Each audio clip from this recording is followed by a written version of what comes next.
예, 하이델베르크 신조 제77문 성찬 세 번째 시간입니다. 본문 보시죠. 내가 너희에게 전한 것은 주께 받은 것이니 곧 주 예수께서 잡히시던 밤에 떡을 가지사 축사하시고 떼어 이르시되 이것은 너희를 위하는 내 몸이니 이것을 행하여 나를 기념하라 하시고 식후에 또한 그와 같이 잔을 가지시고 이르시되 이 잔은 내 피로 세운 새 언약이니 이것을 행하여 마실 때마다 나를 기념하라 하셨으니 너희가 이 떡을 먹으며 이 잔을 마실 때마다 주의 죽으심을 그가 오실 때까지 전하는 것이니라. 자, 오늘은 77문이라고 그랬어요. 지난 시간에 76문이 십자가에 달리신 그리스도의 몸을 먹고 흘리신 피를 마신다는 말은 무슨 뜻입니까?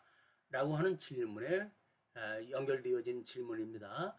떡과 잔을 먹고 마심으로 몸이 양육되고 새롭게 되듯이 그리스도의 몸과 피를 먹고 마시는 것이 성도를 양육하고 새롭게 한다고 어디서 그리스도께서 약속하셨습니까? 그 이야기에 우리 약속에 대한 근거를 이야기를 하는 겁니다. 주님의 성만찬은 다음과 같이 제정되었습니다.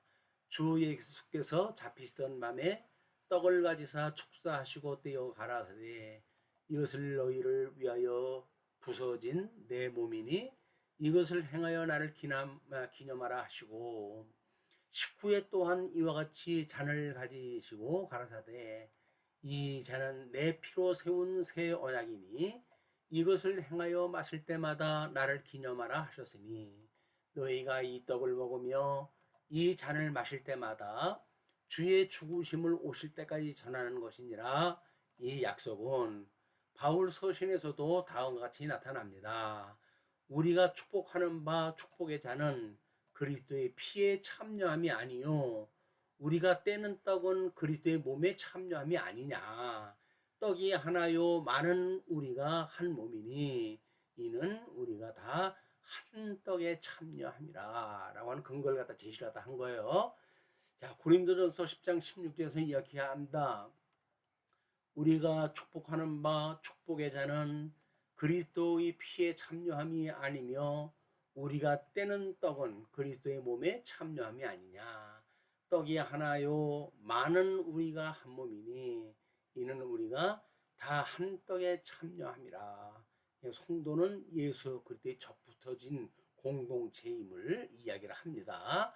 자, 그래서 우리 이제 그 77문에 대한 내용을 보려면 복음에 대한 초심에 대한 걸 우리가 기억할 필요가 있어요. 그래서 초심은 복음을 기억하는 일입니다.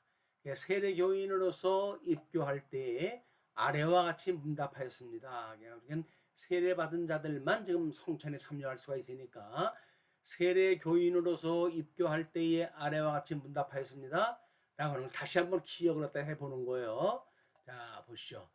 공식으로 신앙 고백을 하려고 이 자리에 참여한 그대들은 다음의 선언과 허락을 승인하여 하나님과 그의 교회로 더불어 엄중한 언약을 맺는 줄 알아야 할 것이다.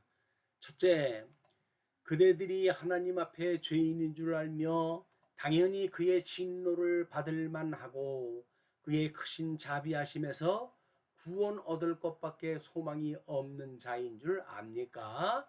둘째, 그대들이 주 예수 그리스도가 하나님의 아들 되심과 죄인의 구주 되시는 줄을 믿으며 복음에 말한 바와 같이 구원하실 이는 다만 예수뿐이신 줄 알고 그를 받으며 그에게만 의지합니까? 예. 셋째, 그대들이 지금 성령의 은혜만 의지하고 그리스도를 좇는 자가 되어 그대로 힘써 행하며 모든 죄를 버리며 그의 가르침과 몸에 따라 살기를 작정하며 허락합니까? 다음, 그대들이 교회의 관할과 치리를 복종하고 그 청결하고 화평함을 이루도록 힘쓰기로 합니까? 우리의 앞에서 늘 강조하지만 내가 이미 얻었다 함도 아니요 온전히 이루었다 함도 아니라 오직 내가 그리스도 예수께 잡힌 바 된 그것을 잡으려고 달려하노라 했던 사도 바울의 고백처럼 우리가 사도 바울이 이제 그 불가항력적 은총을 맛보고 그리고 그 불같은 전도 생활을 했다 하면서도 끊임없이 자기는 이미 얻었다 함도 과거형이 아니라는 거죠. 온전히 이루었다 함도 아니라는 거예요. 오직 내가 그리스도 예수께 잡힌 바 된 그것, 그게 바로 십자가의 도입니다. 십자가의 도, 그것을 잡으려고 달려가노라. 온전케 하시는 그날까지, 주님이 오라고 하시는 그날까지 이걸 잡힌 바 된 그것을 잡으려고 한다고는 신앙 고백을 하죠. 우리는 세례를 받았던 때를 기억을 합니다. 그러나 우리 세례를 받았던 때가 1년 지나고 2년 지나고 3년 지나게 되면 무엇을 고백을 했는지도 우리가 이게 까마득하게 이제 기억에서 없어질 거예요. 그럴 때마다 우리는 매번 교회에 새로 입교되어지는 성도들로 하여금 세례받는 광경을 목도하고 거기에서 우리는 이렇게 이야기를 하죠. 그걸 허락을 승인하고 하나님과 그의 교회로 더불어 엄중한 언약을 맺는 줄 알아야 합니다. 라고 하는 걸 다시 기억을 다 하는 거예요. 그래서 우리가 이렇게 세례받았을 때 고백했던 내용들 이거를 다시 한번 우리가 상기함으로 이것을 끊임없이 이루어가는 일이야말로 십자가의 도고 이게 성례에 우리가 참여하는 일이란 말이야. 이 성찬이라고 하는 그 이야기는 우리 그 주님께서 하셨던 이야기처럼 주 예수께서 잡히시던 밤에 떡을 가지사 축사하고 떼어 가라사대 이것은 너희를 위하여 위한 내 몸이니 이것을 행하여 나를 기념하라 하시고 식후에 또한 이와 같이 잔을 가지시고 가라사대 이 잔은 내 피로 세운 새 언약이니 이것을 행하여 마실 때마다 나를 기념하라 하셨으니 너희가 이 떡을 먹으며 이 잔을 마실 때까지 전하는 것이니라. 그래서 우리가 축복하는 바 축복의 잔은 그리스도의 피에 참여함이 아니며 우리가 떼는 떡은 그리스도의 몸에 참여함이 아니냐. 떡이 하나요 많은 우리가 한 몸이니 이는 우리가 다 한 떡에 참여함이라.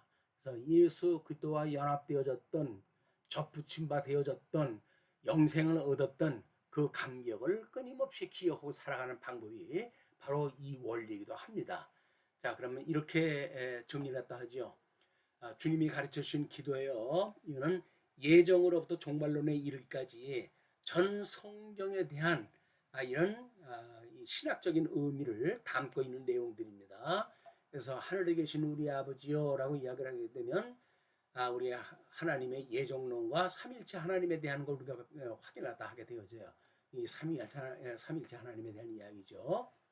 그리고 이름이 거룩히 여김을 받으시오며 나라가 임하시오며 창조 사역이라고 하는 일이기 때문에 천상계 창조와 천하계 창조 이걸 우리가 확인을 갖다 하게 되어져서 어떻게 우리가 지음을 받았는지에 대한 걸 상기하고 뿐만 아니라 창조되어진 하나님의 형상을 따라 창조되어진 아담에게 하나님께서 창세전에 성부 하나님과 성자 하나님이 약속하셨던 그 약속을 하나님의 형상을 따라 지었던 아담에게 근본 언약으로 주셨는지를 우리가 기억을 갖다 해내는 일입니다.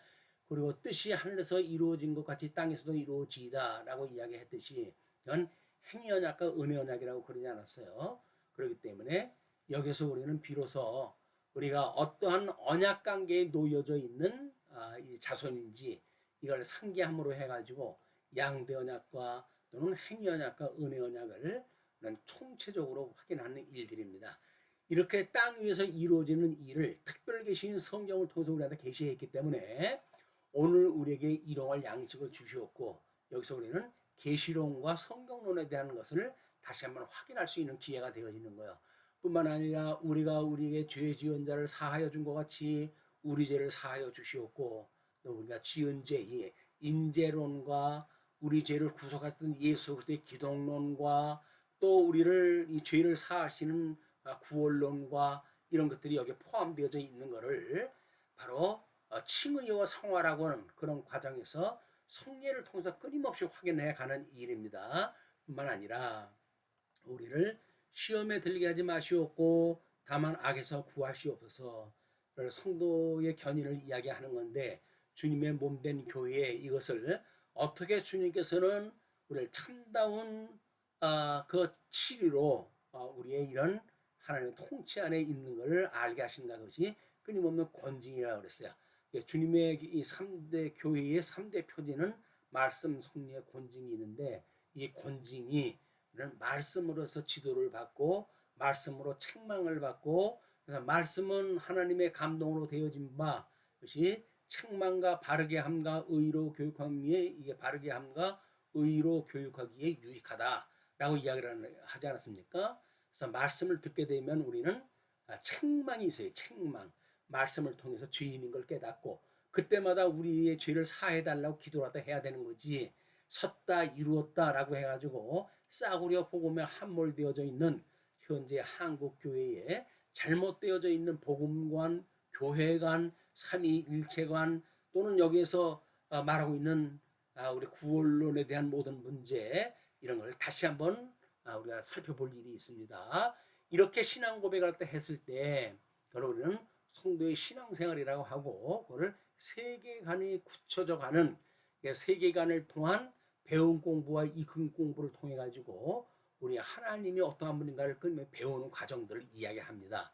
그래서 인생의 본분은 하나님을 경외하고 그의 명령을 지킬지어다 했던 대로 하나님을 경외하고 그의 명령을 따르는 일인데 그거를 배우고 익히는 과정이 나라와 권세와 영광이 아버지께 영원히 싸움나이다. 아멘.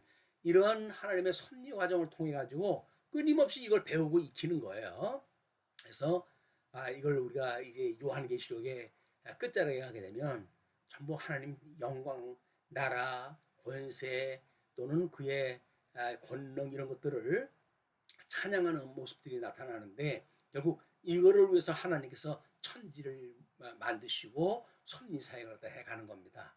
자, 그러면 이렇게 끝을 맺겠습니다. 주 예수 그리스도의 은혜와 하나님의 사랑과 성령의 교통하심이 이 말씀을 들은 모든 성도들과 함께 있을지어다. 아멘.